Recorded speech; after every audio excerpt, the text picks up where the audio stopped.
65 Edward, take 2. It's very common. It's 1 in 10. Some psoriasis.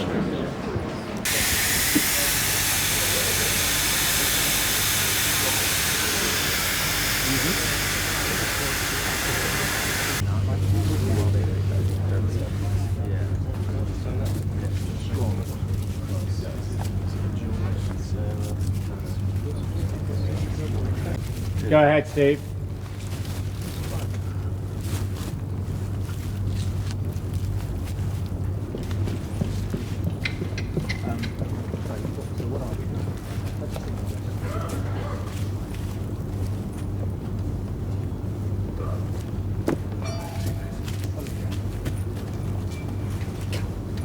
Fine looking animal crane. Thank you very much. Oh, sorry. Nice dismount. Mark 33, umbrella, take 1. Come mark A and B cameras. Quiet, please.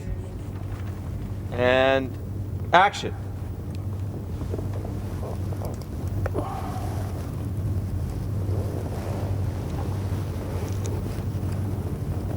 And cut. Okay, good, yeah. And action. The attacker rode Masbeth down, turned his horse, came back to clean the head. To sum up, And cut. Okay, is it right to look over here? look wide now.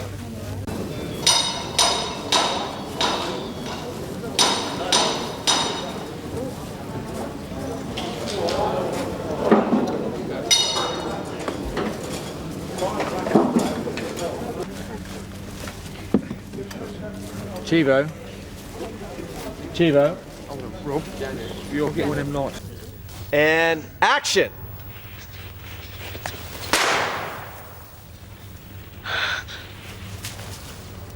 Cut. Cut. Should I do one without? All right. This.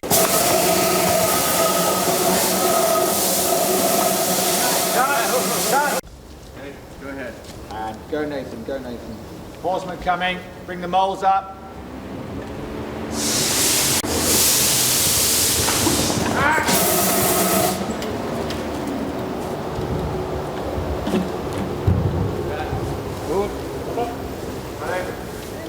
Tail sticks, 53 helmet, take 5. Yeah.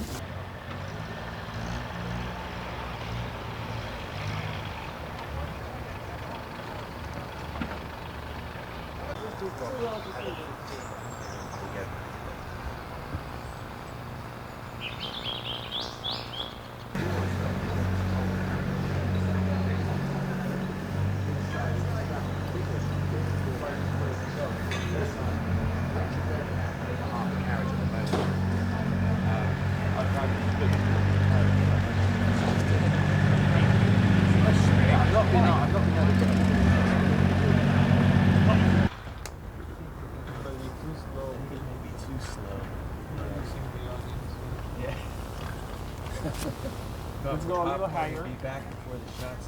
Keep going, keep going, keep going. And action. Johnny.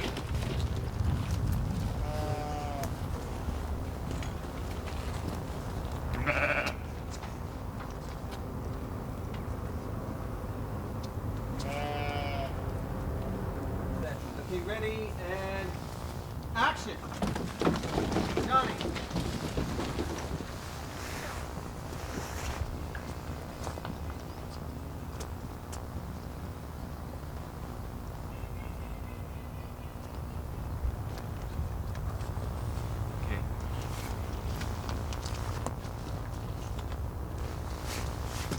Cut. Please. Okay, one more time.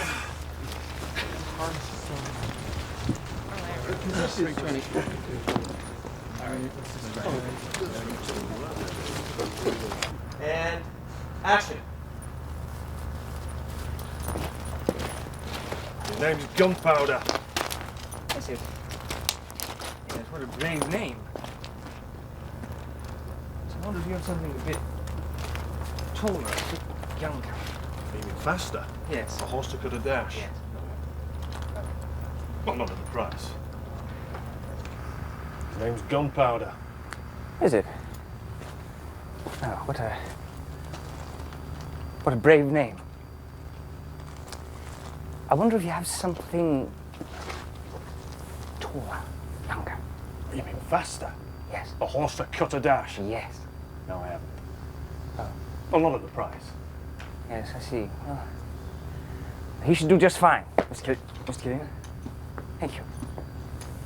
Good luck, sir. If you need help, just call my name. Much appreciated. Chris, we need some action here. We need to move some elements. Yeah, this thing here, this little water. Hold on a second. Cut. Three. Back, just to change this. Straight out the head. Jig a little bit, yeah. Okay. Real slow. Well, put this way, if you don't come out by your head, or left and right, line I have no problem doing that, perfect stereo. Yeah, yours starts out, Rocky. So this one starts on. Yeah, I know. That's what I'm. Yes, sir.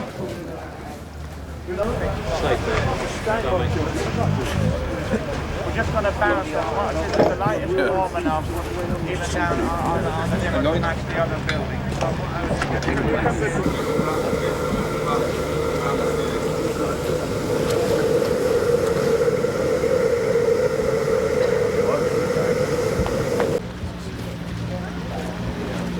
And then something like this.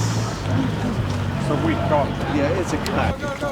Yeah, what'll happen, Michael, is that first part of the shot will probably be him dismounting, and then the second part of it will come in and just have you run into it. Yeah. Ready. And action!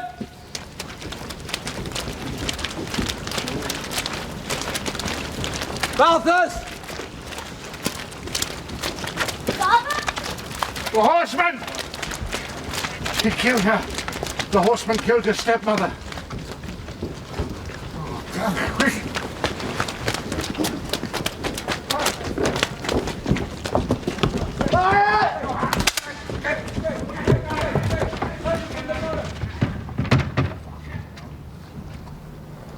Hey, cut. Cut. That seemed pretty good.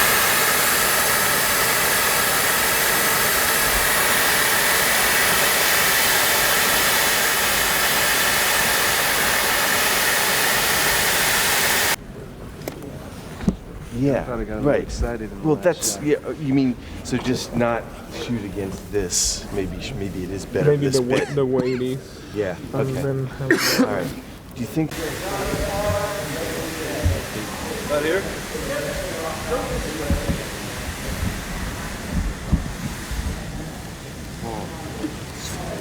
Step to your right. Even a little bit more, if you can.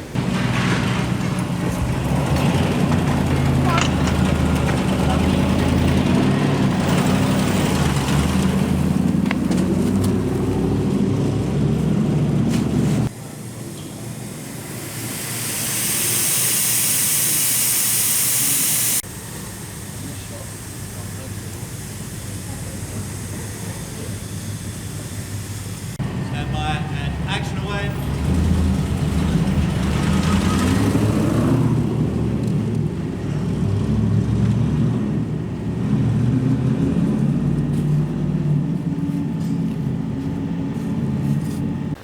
There is a town upstate, 2 days' journey to the north, in the Hudson Highlands. It is a place called Sleepy Hollow.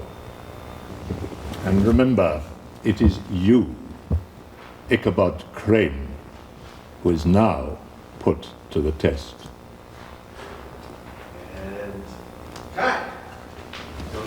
Hey.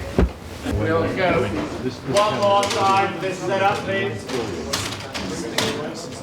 Bring it up. You know what I mean? Exactly. It gives it more of a. so they can kind of try to quiet you down more. Exactly. Good. We'll get again one more this wide.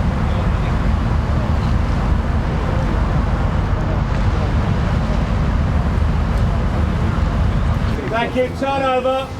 Bring it up, Matt. Double sticks. What did out the doorway. They went right for this, thank you. Good on the door. You get that? Bring up the window. Take the door down a touch. Take the door down. It's yours, Chris. And 3, up on the door. 2, up on the door. 1, move.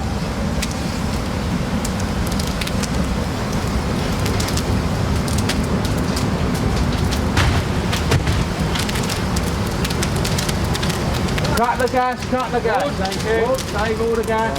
Shut down. Clear the windmill. Yours, Chris. And 3, 2, 1, move.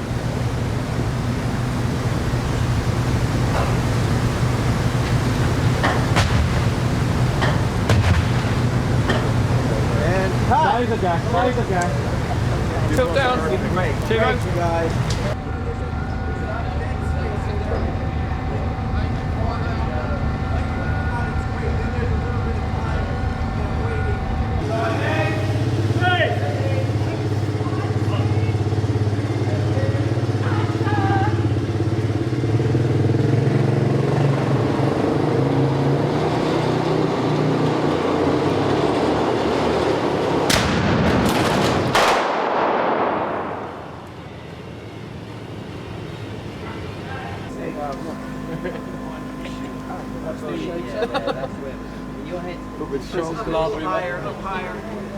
Up higher. And action. And sense it and soar. Right, ready? Thank you. Here we go. Turn over, please. And move. And action. Start.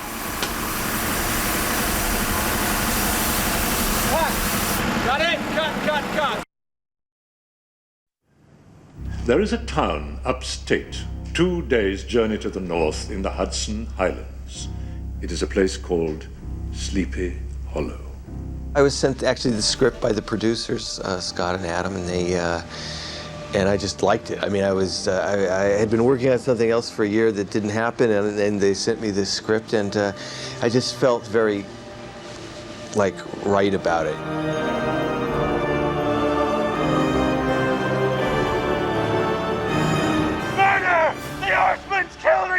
You know, I'd known the story, you know, since as a child and seen the Disney cartoon and all, and loved aspects of that. And just there was something very powerful about the image of a headless horseman that is just extremely like a great fairy tale or folk tale symbol. It's got a lot of power to it. You know, I always like to play around with several different thematic things, but it's basically hopeful. And I mean, the Ichabod character, who's very sort of at odds with himself in a way, and in some ways it's about growth and acceptance and, you know, being open to things. Tim has incredible insight into human behavior. He just understands the human animal very well. I was so excited at the prospect of working with Tim. I've always loved his movies and always loved his style as a director and his aesthetic. He's very into actors. He helps actors. Good actors, director. It takes a great director like Tim Burton to put it into a new level of fear and humor and storytelling. He just did such a great job. He made this surreal, unbelievable character, place, and time become unbelievably believable. Constable Crane! Ichabod Crane, is that you? None other. My initial idea was that we could go with some prosthetics, you know, and do that sort of snipe nose of Ichabod Crane, you know, the legendary Ichabod Crane, and the big ears and the, you know, long hands and arms and stuff. You know, I know Johnny would have liked to have done that in a way, but we felt like you know, rather than going too extreme with that, we just let it happen in the character. So we tried to keep all of those character traits that are Ichabod, you know, the sort of eccentricity, the squeamishness, the sort of edginess of that character intact. Tim, in fact, was very smart in thinking that we didn't need it, you know, that there were other ways, you know. And I think ultimately he was right to show an Ichabod Crane who, on the surface, is kind of stoic and likes to think of himself as a sort of a manly man. But in fact, inside he's a very fragile, sensitive, flawed. Ichabod is a bit, I thought of him almost as like a pre-pubescent young girl in a way. He's crumbling. I mean, he's just a wreck. Murder needs no ghost come from the grave. We have murders in New York without benefit of ghouls and goblins. You're a long way from New York, Constable. We've had such fun. Johnny is a terrific actor. He's so on the ball and knows what he's doing and is amusing and funny. He's a good comedian. I think that's the thing people might find surprising when they see this movie, how funny Johnny is in it. It was a headless horseman. You must not excite yourself. But it was a headless horseman. Of course it was. That's why you're here. No, you must believe me. It was a horseman, a dead one. Headless. I know. You don't know because you were not there. It's all true. Well, of course it is. I told you. Everyone told you. I saw him. I love working with Johnny. Johnny is so kind and such an amazing actor, and he takes risks and does things that other actors wouldn't do just because of their vanity. He's willing to make a complete fool out of himself for the performance.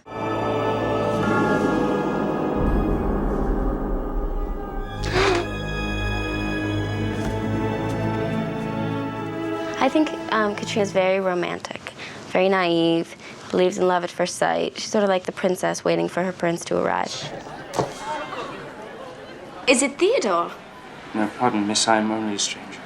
Then have a kiss on account. And she kisses him with the blindfold on. It shows how open-hearted she is and how naive she is and loving. She has no idea who this person is, but she's still going to kiss them. It felt to me as though that we're some kind of a kismet or some sort of a destiny. Kind of a sense of a person before you can even see them. And also, of course, the power of them being drawn together when she can't even see him. Halt and turn, I have a pistol aimed. Katrina, I might have killed you. Why have you come? Because no one else would go with you. I'm now twice the man.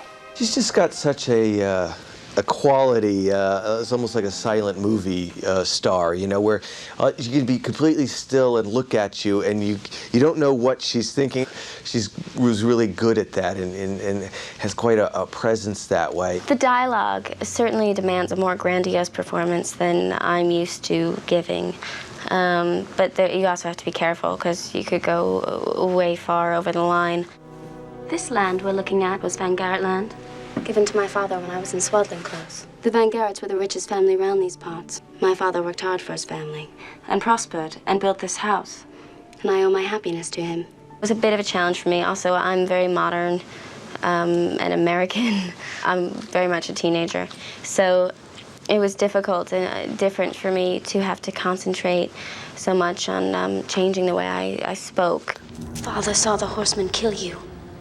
He saw the horseman come towards me with his sword unsheathed. But it is I who govern the horseman, my dear. And Baltus did not stay to watch. Miranda's amazing. Miranda's such a great actress. And so in this movie, she's perfect. She's, you know, seeking justice for the wrongs that were done to her family. And one of the things about the movie is cause and effect, whether that's, you know, how things happen or whether there are random elements and, you know, the world of reason and the world of fantasy and imagination. I think she really steals the movie, actually. The horseman comes! And tonight he comes for you! My favorite scene in the movie was definitely the fight sequence. I liked that a lot. It was a lot of fun to do, and it was a lot of fun to be a part of. Very first night, they don't really know all about this, but we're battling, and I have these two scythes with the handles here, and the blades are right here, and I have to shuck that. It's used to shuck hay, but I grab them and I go after this horseman. Johnny tries to stop me because the horseman isn't after us, but I say I'll get him anyhow, and I go after him and I start battling. Well, we've rehearsed it so much and we're all prepared, but the horseman has a sword with a big handle and an axe with a big handle, and Johnny has a big handle with the blade on the end of it, so they can whack away, but mine are right there, so my hands were getting hit all the time. One of the very first shots, the sword came down, or the axe came down and cracked my finger and broke it. And it turned black right away, and I just reset it real quick there because I was thinking, even though at this point in time in the movie I get cut in half, I didn't want my part to get cut in half. I'm in a Tim Burton film. I'm with Johnny Depp, and I'm in this great sequence, so I suffered through it, so that was kind of fun. My favorite scene is in the church when Michael has his big, dramatic breakdown. Such a funny person that I loved watching him do that. There is a conspiracy here, and I will seek it out! I also loved doing that scene, getting to scream, be really dramatic.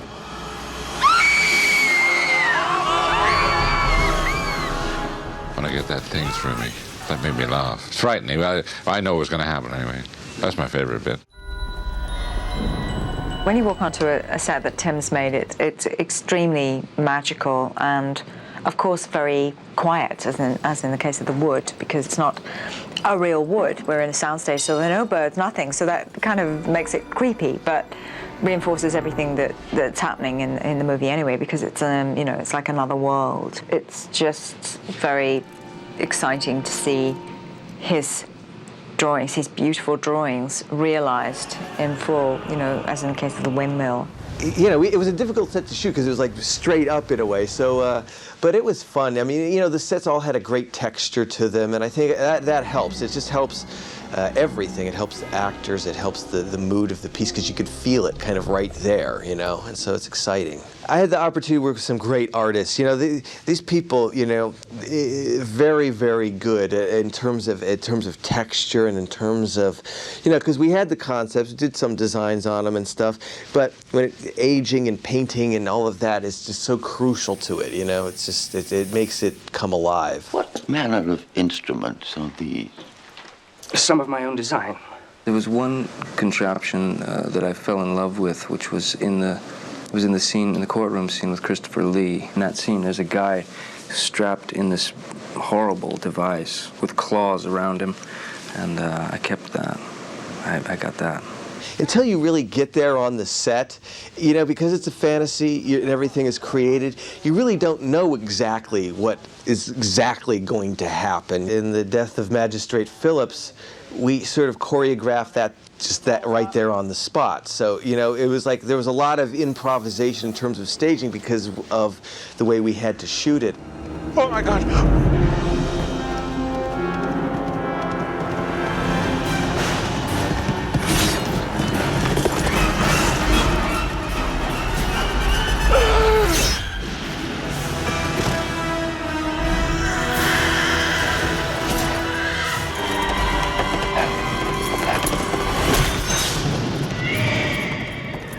I love scary movies. I love that feeling, that adrenaline rush, and that feeling of jumping out of your skin and grabbing the person next to you. Cleave together. That would be a good moral. Cleave together. Don't lose your head. Keep your head on. The moral of the story is when Tim Burton asks you to do a film, do it. Cut. Cut. Stand by. Roll sound, please. Sound over. 65, take 2. Action. The classic legend of the Headless Horseman is coming to the big screen in Tim Burton's Sleepy Hollow.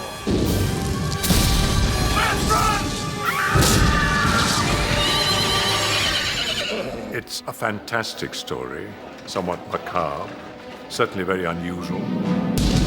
I've always wanted to do a fairy tale, and this is like one of our few American fairy tales. The Western Woods is a haunted place where brave men will not venture. It's a horror film, it's a love story, it's a funny comedy. A lot of times you don't know whether to laugh or whether to scared to death. It's the type of movie that I used to like to watch all the time and actually made me want to make movies. Murder! The Horseman's killed again! For those people who may know the story of Sleepy Hollow, you don't. This is scary.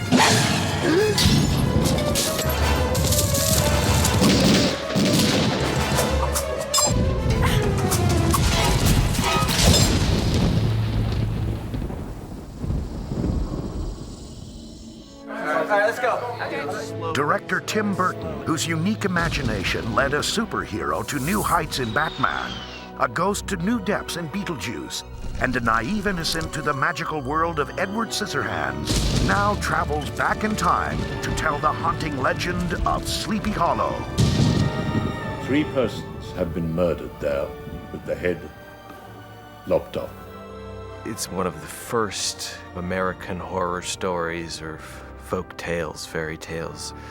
And like any good fairy tale, it's sort of part of your subconscious. Oh, I'm telling you, brother, it's a frightful sight to see what goes on Halloween night.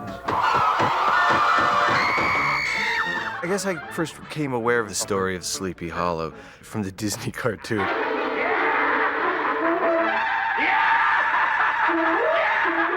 It had a good, healthy mix of excitement and slightly scary but funny all at the same time. And I think that that's something that is always interesting, trying to mix all of those things together.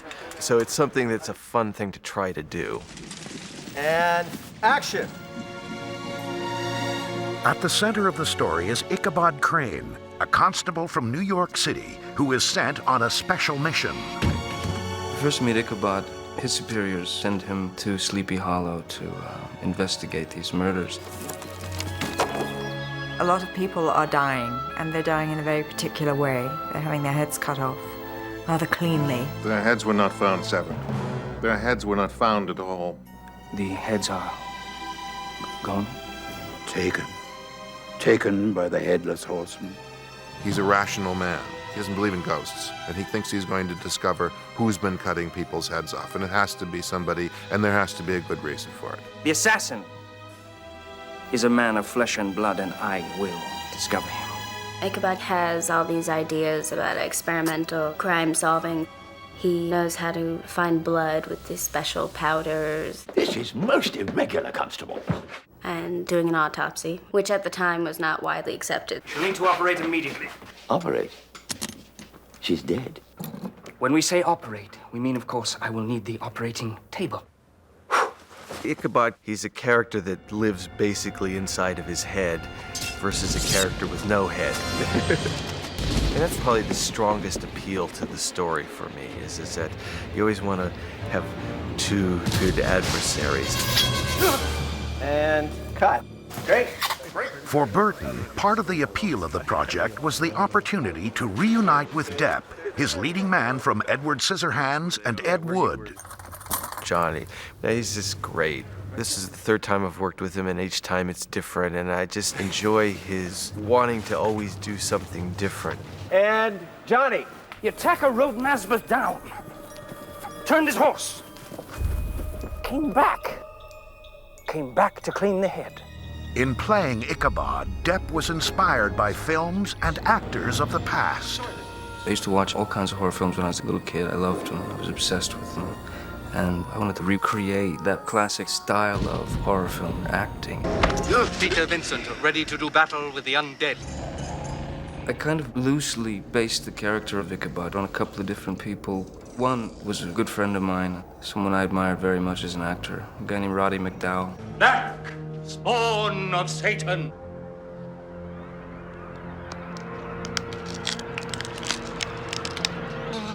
So, in a way, this is sort of a salute to Roddy.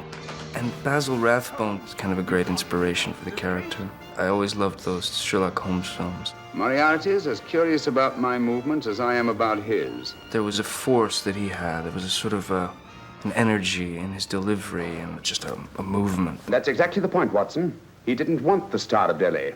What? No. The real crime has not yet come to light. We must proceed by a process of elimination. I shall make a list of every man and woman in Sleepy Hollow. These are ravings. I won't be fobbed off with an amateur deductor. Ichabod is not very well liked by anyone. In fact, it's pretty obvious that they despise him. Everyone except for Katrina. Is it Theodore? No, pardon, miss, I am only a stranger. Then have a kiss on account. I am the daughter of the wealthiest man in Sleepy Hollow. And Brom Van Brunt, he and I are supposed to be getting married at some point. Like, it's just understood that one day we will get married. He's the main suitor for Katrina, and then Ichabod Crane comes in, and he steals her away from me. This is a departure from the book because Ichabod originally is a very ugly man. And we all know that Johnny Depp is, you know, not too bad looking. Oh, I should love the opera. And theaters. To go dancing, is it wonderful? My character's very romantic, and I like to read romance novels, and I believe in witchcraft. You two believe that the Van Gerrits were murdered by a headless horseman? Not everyone here believes it is the horseman. Good. Some say it is the witch of the Western Woods who has made a pact with Lucifer.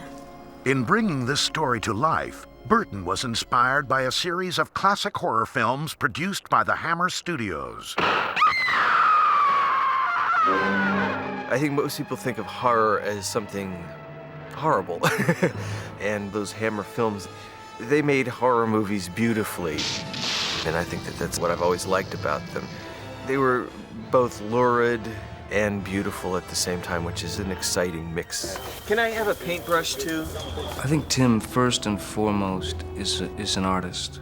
He has an artist's approach to every facet of the film. Everything within the frame is of great importance to him. The composition of the shot, the colors, the movement.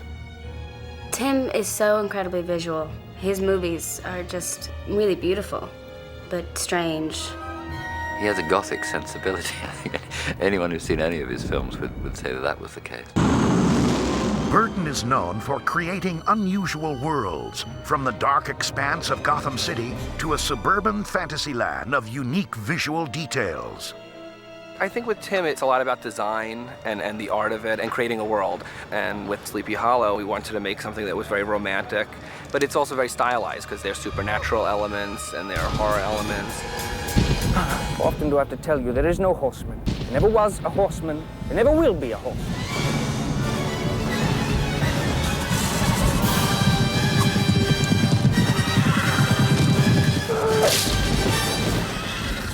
It was a horseman, a dead one, headless. Of course it was. That's why you were here. It's all true.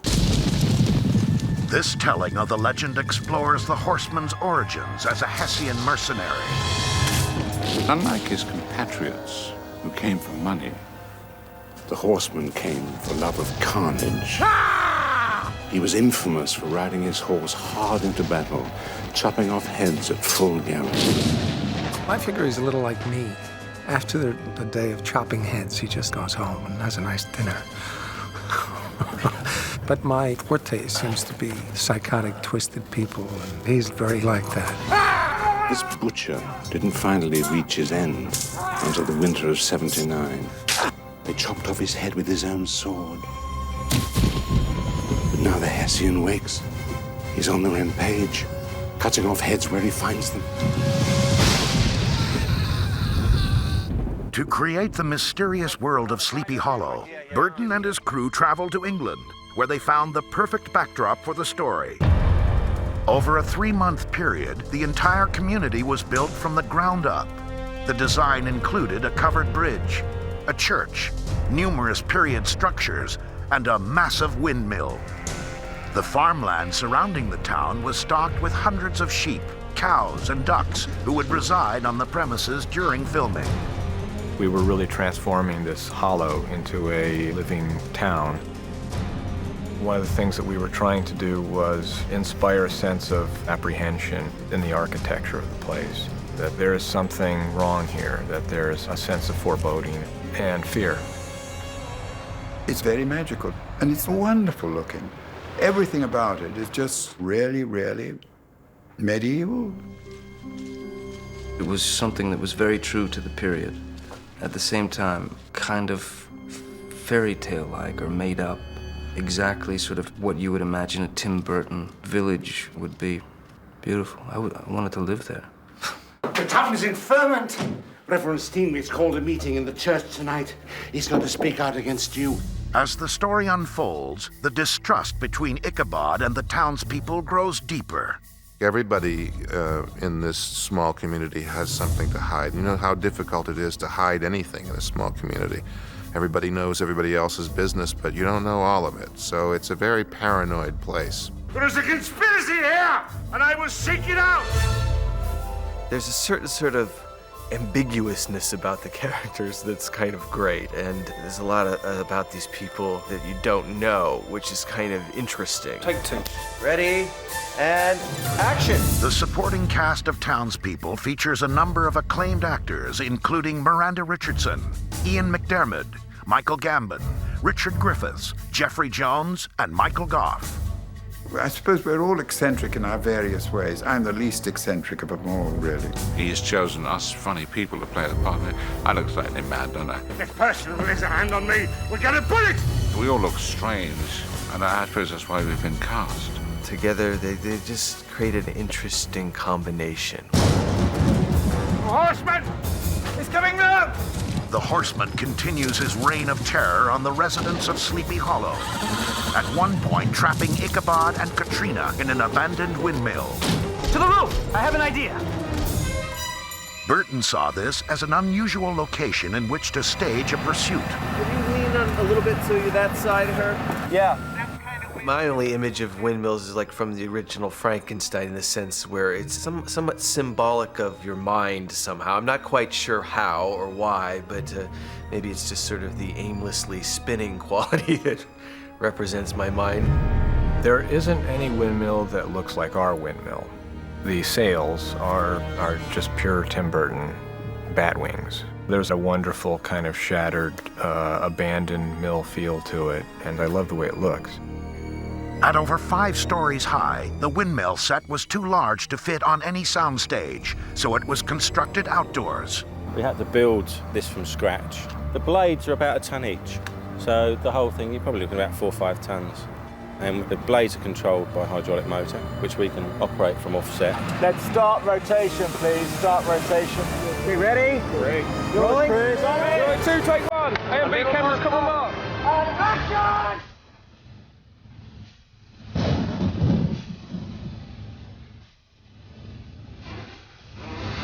The actors themselves would be riding the sails. I don't have a great amount of experience with action, so for me it's fun, you know. It's a lot easier than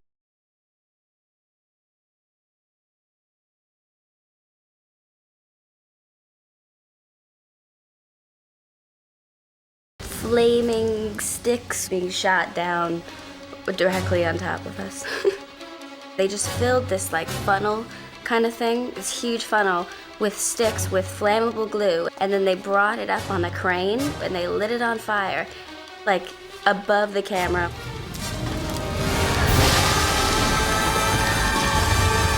And cut!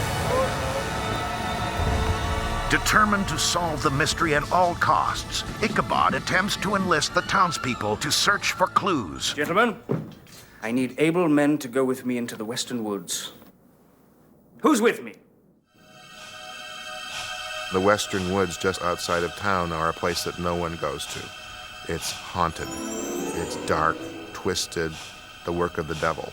So the look of the film really gives you that impression of what it would be for the people who live in Sleepy Hollow, a place they don't go. It looks like poison. Quick and pace. We really created the scary woods feeling that you get in the Grimm's fairy tales, where the little child in you is afraid to go into the woods. The centerpiece of the forest is the horseman's resting place, a gateway between this world and the netherworld. The Tree of the Dead. It does announce itself. The Tree of the Dead is like a beautiful sculpture. It's very emotional. This kind of enormous, gnarled thing. So it gives the impression that it's gonna reach out and snatch you up, you know, swallow you. And Ichabod at one point finds a suture in the tree, and he sees a little trickle of what he thinks is sap, and ends up becoming blood. The tree bleeds? and he takes an axe to it, breaks it wide open, and he finds these heads. To capture the horror, the filmmakers used the latest special effects and makeup techniques. All the heads are silicone painted. The hairs have been punched in individually. Eyeballs are put in. And we'll take teeth casts of the actors and then make acrylic teeth and fit them in. The guys came in from special effects and said, "Oh, have you seen your head yet? It's great, look." And pulled it out of a box. Well, I talk about intimations of mortality, you know. I've seen my head in somebody's hand. Ichabod?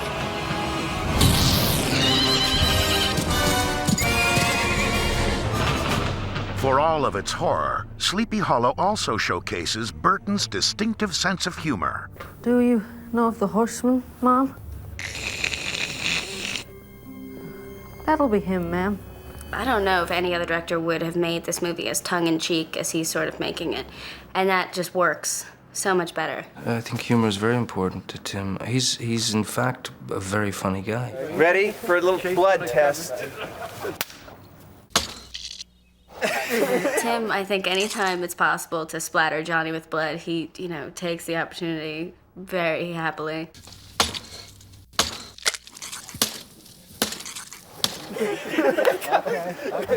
He's bleeding. There's a great sense of humor and enjoyment on the set. He seems to enjoy everything so much, and that relaxes everybody. He really loves making movies, and he gets excited about it, and seeing him get excited about it makes you excited about it. Turn over! 144, Apple, take 6. Action. The film features a number of action set pieces. We've done a hell of a lot of action. We've got all kinds of sword fighting. We have a fantastic sequence down in the church, and we'll be flying another guy out through the window. Sir, you're not dead. Not yet. It's a really brutal, really physical, really intense movie. Where are we going? Anywhere but here. One of the most complex scenes was a coach chase through the western woods. The horseman is chasing Ichabod, Katrina, and young Maspat through the forest, which we've built on the stage. The scene would take 3 weeks to shoot. Planning for the numerous stunts began several months earlier when the horses went into training. This is Daredevil. This is the lead horse. And we've got 2 of these that we've purchased from Seville in Spain. And they're just in the process now of having all the tricks taught them, the rears, the lay downs, the gallop on the spot and everything else. It takes 2 years to train those properly for a film. But these boys are good. They've got brains, these Spanish horses. They're good to work with. Stand by to rehearse. Several coaches were designed specifically for the film, each with a different purpose. I've had to build 4 different coaches. The hero one's got brakes and it's got steering inside. We beef all the suspension up, we've made roll cages in it. And then there's the stunt one, there's the pyro one, and then there's the crashing one. Oh, 5, actually, there's one on the back of a flatbed truck, so we can actually put the artists on it and have them run up and down the set. The range of stunts would include swordplay, coach transfers, and elaborate falls. And then a bit of that wobbling thing with a leg over. Nick Gillard, the stunt coordinator, is just fantastic. What's great about him is that he has a great sense of humor, and he allows that to sort of creep into his stunts. Ichabod! He's been knocked off the top of the coach and lands on the horseman's horse, but he lands on it the wrong way round. It's the kind of stuff that the audience would be riveted to, and then something happens that's very funny. It's got a real life to it. For Depp, the most physically demanding part of the sequence occurred after he is thrown from the coach. They said, take hold of this strap of leather and the horses are going to drag you, Here we go! We don't want anything to happen to Johnny, so we put him in like bulletproof body armor underneath his costume. We tie him on, but through a quick release system, just in case anything goes wrong, he can release himself. Stand by! Turn over! Action!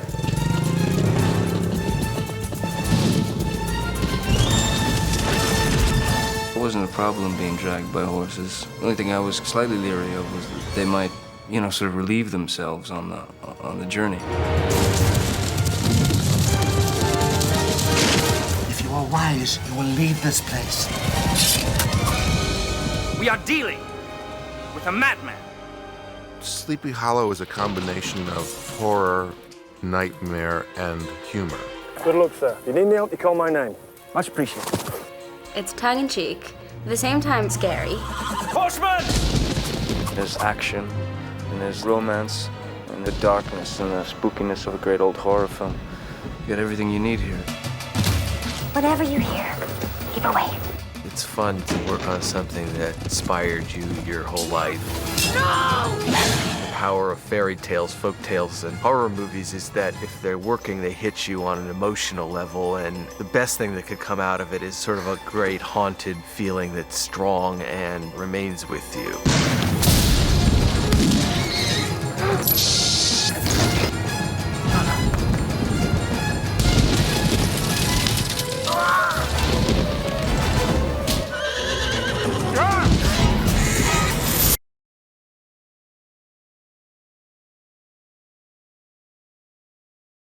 He has such wonderful humor and imagination. His cross-referencing of things is so brilliant, and I think he's a great filmmaker. Any movie would be made for him.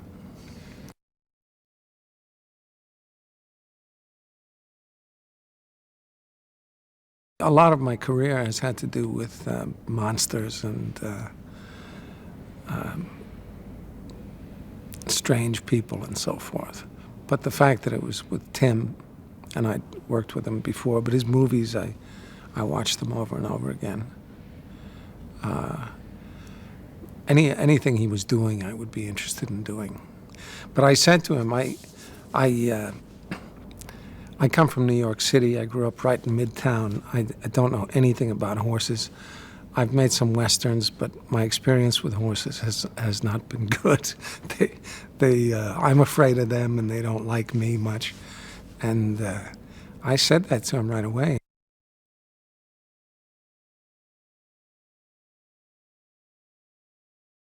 But then there are the advantages. No head means no makeup, no lines.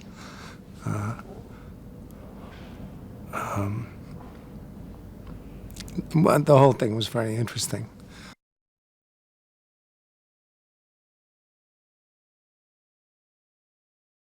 I'd love to play a romantic guy.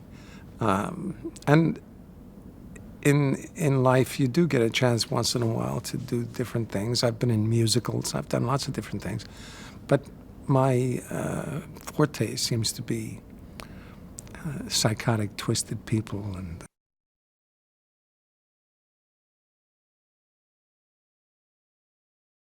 I think the first time you see me with my head on is what we're about to shoot today, which is a battle scene in which I get killed. So it kind of starts with him, it starts with his demise. And the rest of the time he's without his head until, well, I shouldn't talk about it too much, but he has one more opportunity with his head.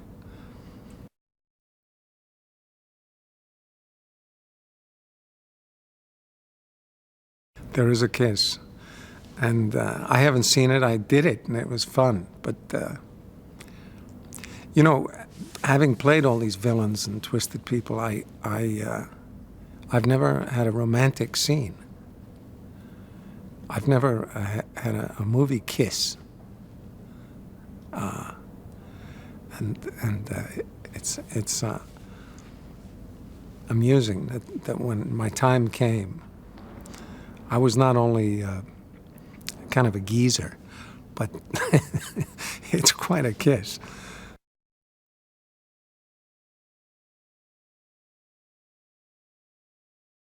When I was beginning, I used to do that.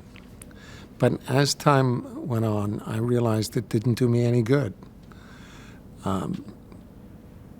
So I more or less just imagine things now. I'm not that concerned with reality, or everything is reality, but the facts of the matter in life. And in fact, a lot of the people that I play don't have much to do with day-to-day occurrences.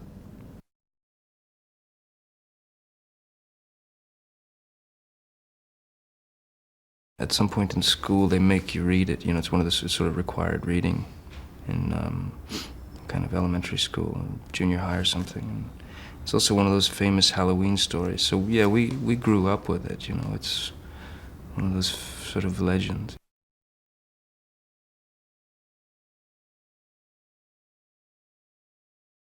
Ichabod Crane is one of those people who will start to explain something or start to answer a question, believing wholeheartedly that he knows exactly what he's saying, and then maybe halfway through his statement he realizes that he doesn't know what he's talking about. He's completely lost.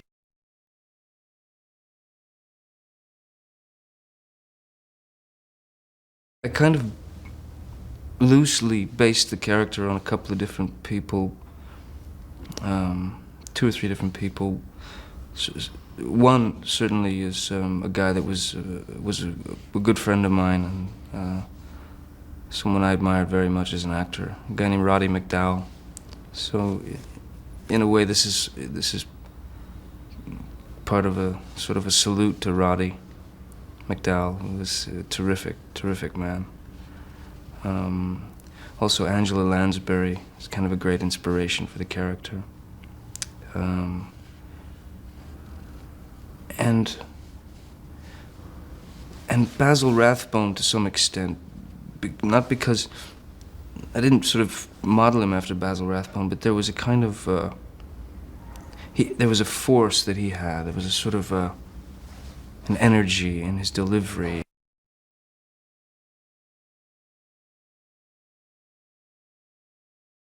In the courtroom scene, it's Ichabod trying to make them understand that it is the modern age that they're moving into, and that they should move forward with technology. And Christopher Lee plays the burgomaster, and he's absolutely unbelievable. He's so powerful. I mean, he's talk about a force. And Christopher Lee is just this amazing, sort of incredibly strong character. I was so impressed. I mean, of course, I'd been a big fan of Christopher Lee's for many years, as Tim is, But to get into the ring with him like that and have him sort of focus into you and hit you like that, he's very, very strong. An amazing guy.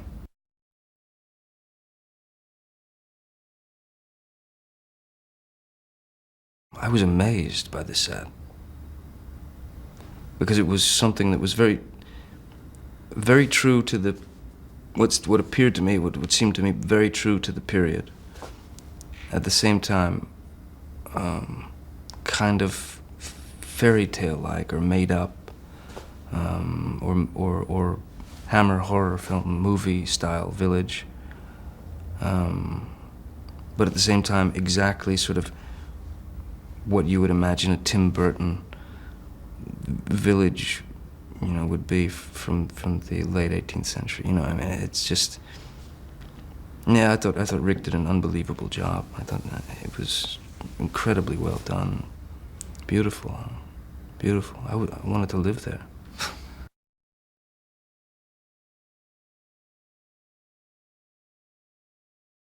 Ichabod is sent from New York, from New York City up to Sleepy Hollow, which is upstate New York, to investigate these murders where they find these bodies have been decapitated, heads been chopped off. And so they think there's a sort of a madman on the loose. He believes there's a sort of a madman on the loose, whereas the villagers start talking about the story of the headless horseman who is this kind of phantom menace, you know, this ghoul who's going around chopping people's heads off. Ichabod doesn't buy into it at all, and basically finds the entire town pretty backward.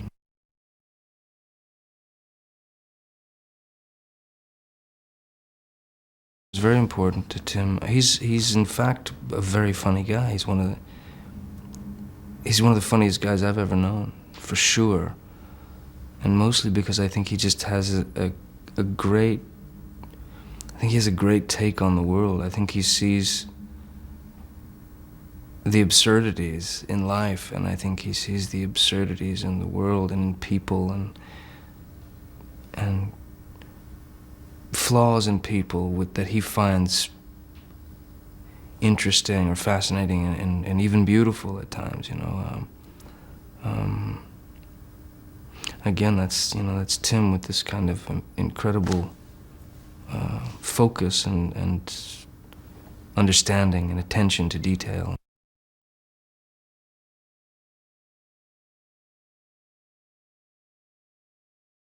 I play Lady Van Tassel, who is a recent interloper, I would say, into Sleepy Hollow. She came as a nursemaid to Balthus Van Tassel's first wife, who subsequently died, and she has taken her place. He marries this woman, and she's suddenly become potentially very wealthy.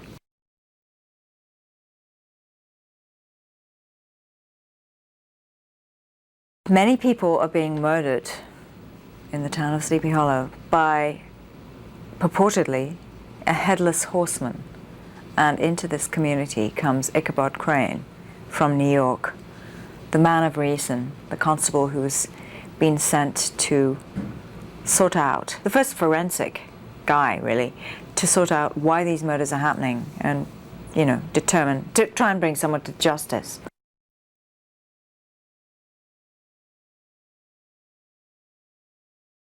You have to kind of suspend your disbelief a little bit, but seeing half a ton of black horse come towards you, you know, regardless of whether somebody has a head or not on it, is quite scary enough. I mean, the stallion, wonderful, fiery stallion that was chosen to play Daredevil, and he was awesome on his own.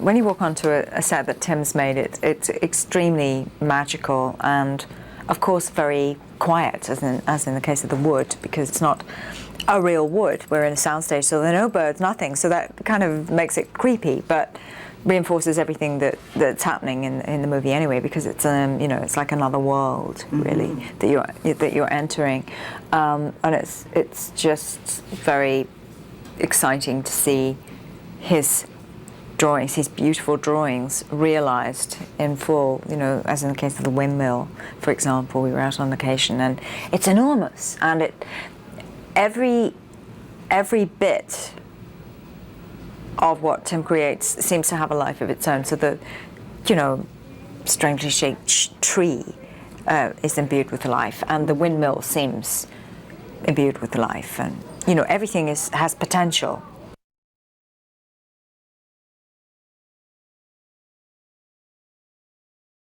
Scary movies, if they're done well, anything done well, you know, yeah. So I would sit up late and watch the old Hammer horrors in my bed and things like that.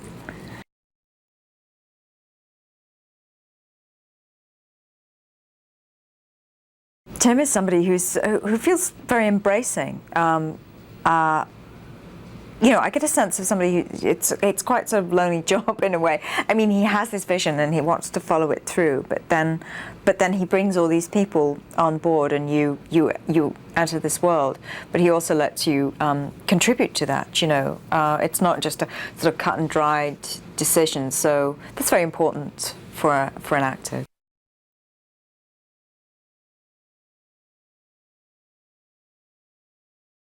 The first time the horseman leaps out of the tree is a great moment for me. which you could only imagine when you were making the movie. And I know that that was going to be technically difficult for them, and they didn't know quite how it was going to be achieved, but I think they've done a magnificent job. So that's an exciting bit for me.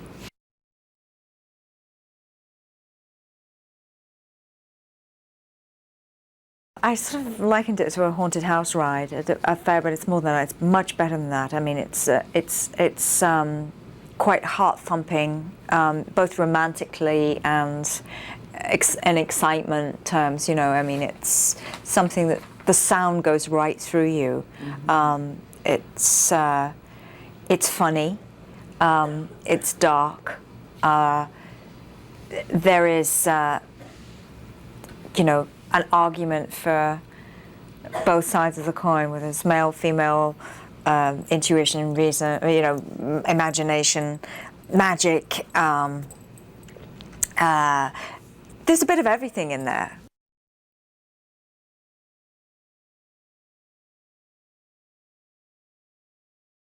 My agents heard about it, and they're like real go-getters. They push, and they're really energetic, and they're, you know, they heard about it, and they said, well, we got to get you out on this. It's a Tim Burton film. I'm like, yes, you've got to get me out on a Tim Burton film. And they're like, it's starring Johnny Depp. And I'm like, oh my God, you look at these two people, and of course you got to be a Tim Burton fan if you're, well, I am.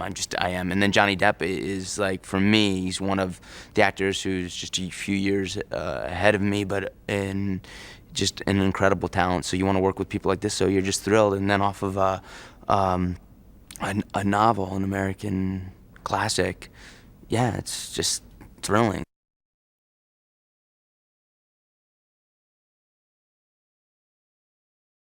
I came on the set not knowing what to expect, because, you know, I'm thinking, okay, this is supposed to look like New Jersey, but way back in 1800s, and New York, and right around the Tappan Zee and everything, where all this is supposedly occurred, and or in the novel supposedly occurred, and all the stories that I've heard, this is where it all happened. So I'm trying to think of something, and this is scarier.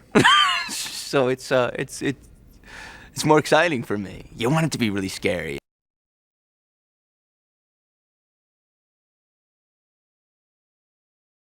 I love the movie business, and so for me, this is a thrill. I'm a big fan of it.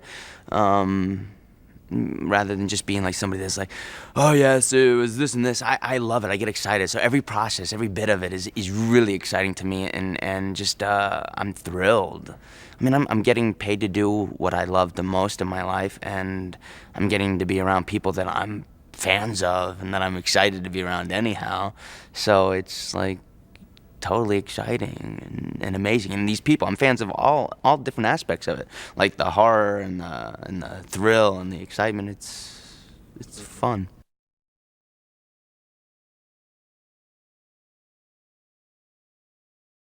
He doesn't like Johnny's character at all, and he wants to, you know, push him out of the way, get him out of the way. He wants Ichabod Crane out of there because he's, you know, he's the main suitor for Katrina, and then eventually it gets to the point where he just wants to be the macho guy and fight against this headless horseman, this thing that's plaguing their little village.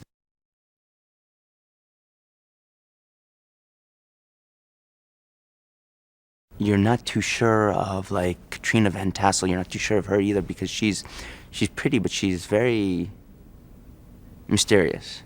She's aloof in a way. She's a witch, a sweet witch.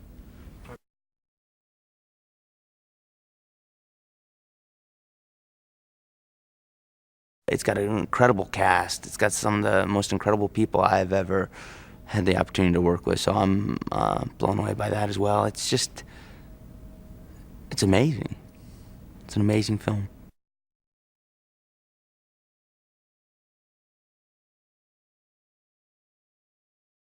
I guess I became aware of it from the Disney cartoon. It's a famous story, although I've never met anyone who's read the book. And actually, when I read it, I realized that it's much more in the imagination than it is, I think, in anybody's actual reading experience, because it's a lot sort of different than your idea of what the story is. So I think that I think that's what was attractive to me about it. Was it's just I don't know if it's the images of a headless horseman or the characters' names, which were, you know, Ichabod Crane, the Van Tassels. There's very strong names in the story, and so I think that it's just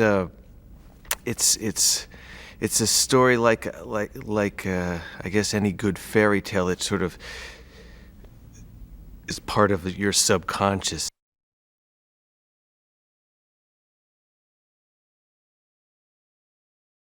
In America, there's so few of those kind of stories. Most of them are based, you know, in other countries, I guess, because it's a relatively new country that, you know, seem like one of the first kind of American horror stories or folk tales.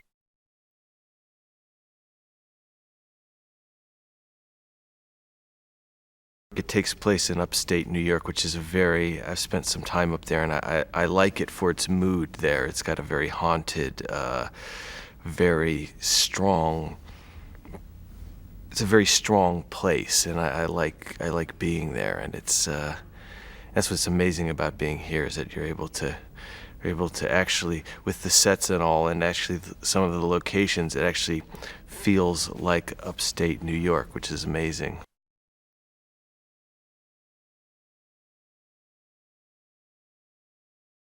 These types of films, it's very, you know, it's a strong design element and a lot of things that needed to be manufactured and things that needed to be made. And I'd worked here about 10 years ago, and the artists here are really just incredible, and film artists are great, and you know, painters, the backdrop, you know, you see somebody painting a backing, and, you know, in 10 minutes there's this beautiful sky, you know, it's incredible. And so the artists here are great, and you know, then a lot of the actors are from here, based here, and they're great. So we have a really great international cast and crew, which is amazing. It's great to hear all these different accents at once.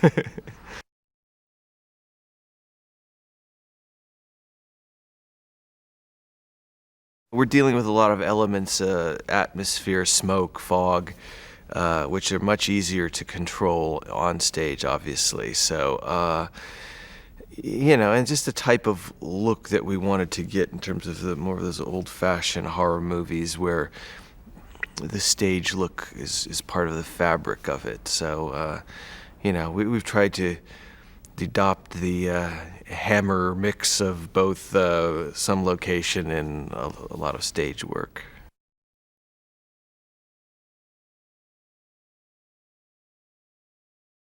I have to say I am enjoying it very much because I do love the imagery, and there's a certain type of imagery that I've actually never really been able to be a part of, which I've always loved, and this is sort of like the first time I've able to really do something like this where, like, I've grown up enjoying it and, like, trying to do it to some degree.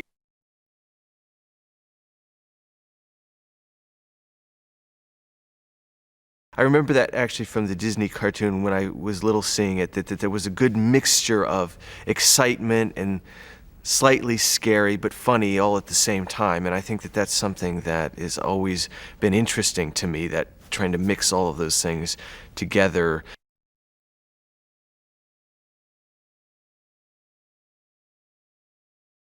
You're doing lots of little pieces of things, you know, and I mean, I think we'll all be surprised when it's all done, because it's just so many little elements that I think it's hard for the actors in a way, because you can't, I mean, we're trying to make it as old-fashioned as we can, in the sense to where you know, we're not using a lot of blue screen, we're not using a lot of, I mean, we're trying to build sets and things, and so that when there is acting required, they're able to do it without it being against a blue screen and things like that.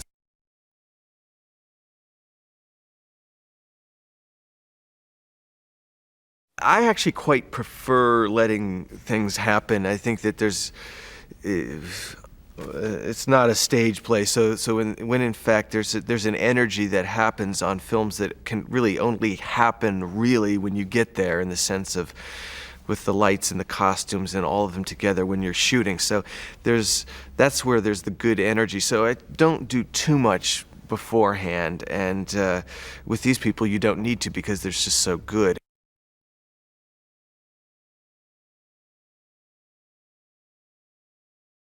This is the third time I've worked with him, and each time it's different, and I enjoy his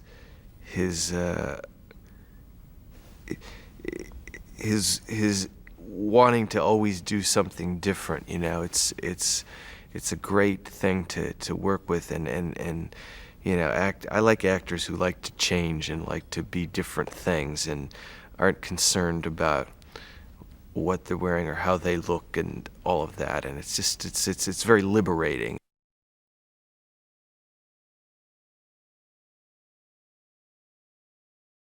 You can see why he played Dracula, because he like hypnotizes you, you know. It's like he just looks at you with his eyes and you just are compelled, you know. It's so hypnotic in his voice, and he's just it's just an honor again to meet somebody whom you've watched and admired, and then, you know, to hear him say "Sleepy Hollow," you know, is like that's what I've been looking forward to for the whole time since I knew he was going to do it.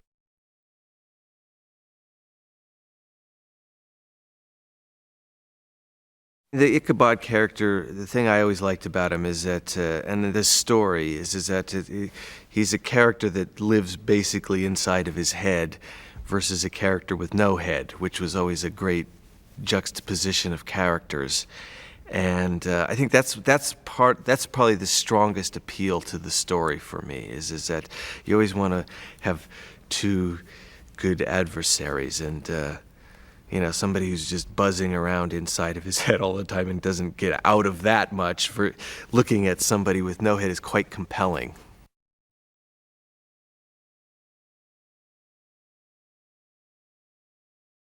Dutch colonialism is not, I think, a lot of our favorite periods of time. I mean, you know, when I used to be in school looking at pictures of George Washington and this time, I thought, well, you know, it's like when you see clothes from the 70s, you wonder why people could ever dress that way. It sort of goes back to that period too. But so we tried to just make it more of a fairy tale and not so very hardcore specific period piece, and make it much more of a fantasy.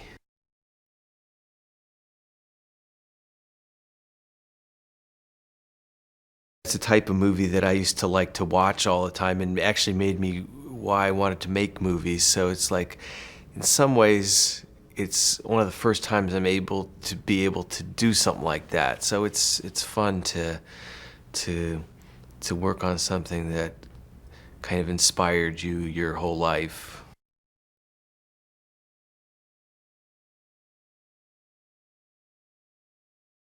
Sleepy Hollow is basically a town with a lot of sort of geezers, old geezers and freaks, and it's sort of an odd, superstitious place. And I'm the daughter of the wealthiest man in Sleepy Hollow. And I'm probably your stereotypical damsel in distress, love interest, fairy tale girl.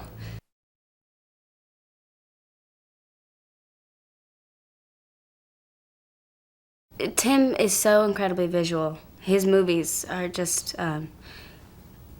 really beautiful, but strange, and just every detail is sort of incredible.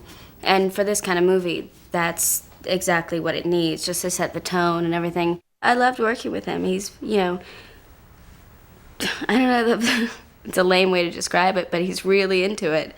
And he really, it seems like he really loves making movies, and he gets excited about it, and seeing him get excited about it makes you excited about it again. And I like working with him. He's very easy to work with. He doesn't go into any of that crazy, like, like a therapy talk, like characters' emotions and stuff, so that's just fine.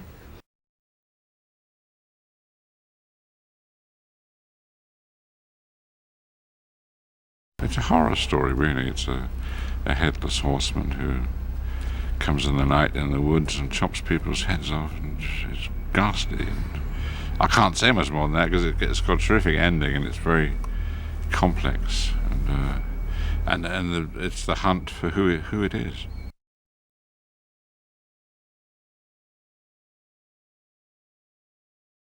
And for Constable Crane, who's a detective with the New York police. And he comes out here to solve our headless horseman problem, and that's Johnny Depp.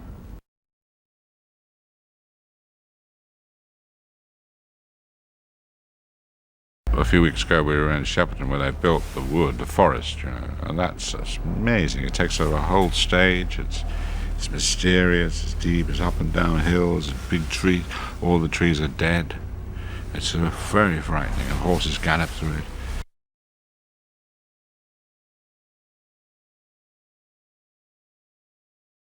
He's great. I like him very much. He's a good actor's director. He's not just concerned with look, although he is a lot, but he also directs you, helps you with, you know, the intricacies of the characters. And he's concerned, he's careful, likes actors, I think.